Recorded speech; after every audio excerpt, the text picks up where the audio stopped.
Hi all, welcome to Shenba Nivas. இன்றைக்கி ஒரு சூப்பரான லஞ்ச் பாக்ஸ் ரெசிபி தான் பார்க்க போகிறோம். ரொம்ப ஈஸியாக செஞ்சிடலாம், அதுவும் டிஃப்ரெண்ட் ஸ்டைலில் இருக்கும். லெமன் ரைஸ் தான். இதுக்கு நான் ஒரு மிக்ஸி ஜாரில் ஒரு துண்டு இஞ்சி சின்ன சின்னதாக கட் பண்ணி போட்டிருக்கேன். ஒரு 4-5 பூண்டு சின்னதாக கட் பண்ணி போட்டிருக்கேன். 2 பச்சை மிளகா போட்டிருக்கேன்.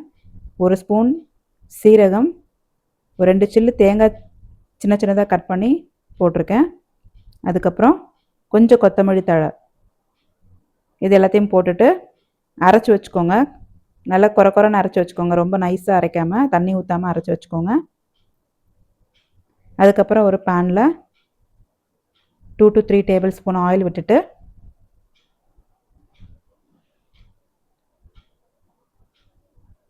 எண்ணெய் நல்லா சூடானதும் 1 ஸ்பூன் கடுகு, 1 ஸ்பூன் உளுத்தம் பருப்பு, 1 ஸ்பூன் கடலைப்பருப்பு, கொஞ்சம் வேர்க்கடலை, முந்திரி பருப்பு நீங்கள் ஆட் பண்ணுறதா இருந்தால் ஆட் பண்ணிக்கலாம். நான் இன்றைக்கி போடலை. இது எல்லாத்தையும் நல்லா எண்ணெயிலே பொரிய விட்டுட்டு 2 வரமிளகாவை கட் பண்ணி போட்டுக்கிறேன். இதுக்கப்புறம் கொஞ்சம் கருவேப்பிலை ஆட் பண்ணிக்கோங்க. இதெல்லாம் நல்லா எண்ணெயிலேயே பொரியட்டும்.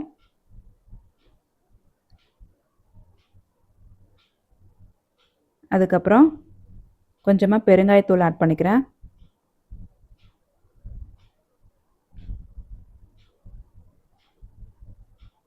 அப்புறம் நம்ம அரைச்சி வச்சுருக்கோம் இல்லையா, தேங்காய், இஞ்சி, பூண்டு, பச்சை மிளகா, அது எல்லாமே அதை இப்போ நீங்கள் ஆட் பண்ணிக்கலாம். இதில் அதை ஆட் பண்ணிவிட்டு எண்ணெயில் நல்லா வதக்குங்க ஒரு 2-3 மினிட்ஸ். இது நல்லா வதங்கினதுக்கப்புறம் இஞ்சி பூண்டோட பச்சை வாசனைலாம் போனதுக்கப்புறம் ரைஸ் வடித்து ஆற வச்சுருக்கேன். நல்லா உதிரி உதிரியாக இருந்தால் லெமன் ரைஸ்க்கு நல்லாயிருக்கும். நான் ஒரு டீஸ்பூன் மஞ்சள் தூள் சேர்த்துக்கிறேன்.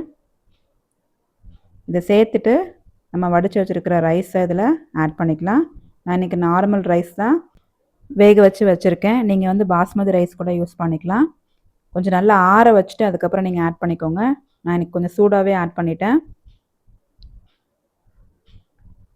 இதுக்கப்புறம் 2 பெரிய லெமன் எடுத்து பிழிஞ்சு சாறு எடுத்து வச்சுருக்கேன். அதை நீங்கள் ஆட் பண்ணிக்கோங்க. அதுக்கப்புறம் சாதத்திலே நீங்கள் உப்பு போட்டு வடிக்கிறவங்களா இருந்தால் அந்த மாதிரி வடித்து ஆட் பண்ணிக்கோங்க. நான் வந்து உப்பு போட்டு வடிக்க மாட்டேன். ஸோ உப்பு தனியாக தான் நான் இதில் ஆட் பண்ணிக்குவேன்.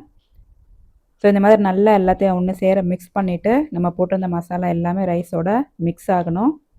அப்போ தான் எல்லா ரைஸும் எல்லோ கலரில் வந்துடும். அதுக்கப்புறம் மசாலாவும் நல்லா ஒன்று சேர நல்லாயிருக்கும் சாப்பிட்றதுக்கு டேஸ்ட்டாக. இப்போ நான் இதில் உப்பு ஆட் பண்ணிக்கிறேன். நீங்கள் சாதத்திலே போட்டு வடிச்சிருந்தீங்கன்னா டேஸ்ட் பண்ணி பார்த்துட்டு வேணும்னா எக்ஸ்ட்ராவாக ஆட் பண்ணிக்கோங்க. அவ்வளோதான்,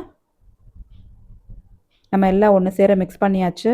சூப்பரான மசாலா லெமன் ரைஸ் ரெடி ஆகிடுச்சு. லஞ்ச் பாக்ஸுக்கு ஒரு ஆப்டான ரைஸ் இது. நீங்களும் ட்ரை பண்ணி பாருங்கள், ரொம்ப நல்லாயிருக்கும். நான் போடுற வீடியோஸில் உங்களுக்கு பிடிச்சிருந்ததுன்னா என்னோடய சேனலை சப்ஸ்கிரைப் பண்ணுங்கள், லைக் பண்ணுங்கள், ஷேர் பண்ணுங்கள் அண்ட் கமெண்ட் பண்ணுங்கள். அடுத்து வேறொரு ரெசிபியோட பார்க்கலாம். Till then, bye. Thanks for watching.